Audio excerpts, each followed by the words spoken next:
Ayan na po guys, andito tayo sa taniman natin. Ayan, katatapos lang pong ano. Ayan yung ano, punla po natin, oh. Ayan, hanggang dun.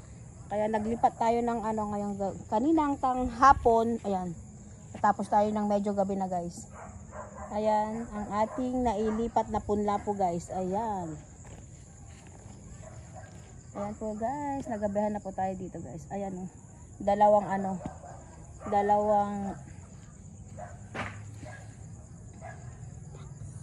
Dalawang box po yung ano natin dito guys. Ayan, dalawang helerang ano, pechay.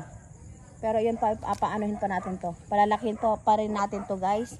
Para mailipat ulit dito sa isang ano, isang ginawa nating ano dito. Bali dalawa pa tong ano, paglilipatan po natin. Ayan oh. Ayan, ito po ang ating gulayan guys. Ayan. Ayan po. Ayan, katatapos lang din po nagdilig ng mga bata. Ayan. Ito po yung ating mga tanim na mga talong. Tsaka yung ampalaya. Ayan o. Tsaka sitaw. Ayan, ang dami na namang sitaw na ano. Ayan, mga bunga ng sitaw po natin guys. Ayan, ang dami-dami. Ayan po. Pati malunggay po natin guys. Ayan. Dito tayo sa ano. Ayan o. Nagabihan po tayo guys. Sa paglilipat ng punla ng ano, pechay guys. Ayan.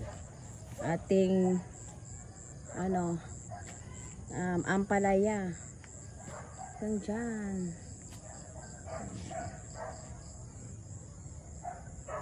Ito po yung kabuuan ng tinatamnan natin. Ayan. Guys, ayan po. Ayan na po guys. Ayan, pauwi na po tayo. Nagabi na po tayo. Magsi-7 na po siguro. Ayan, nailipat na din po natin yung pechay guys. Ayan po guys, ang update sa ating taniman. Nakapagtanim ulit po tayo ng 2 plot. Ayan po. Thank you guys for watching. Update ulit pag ano, medyo lumaki na yung tinanim po natin. Bye!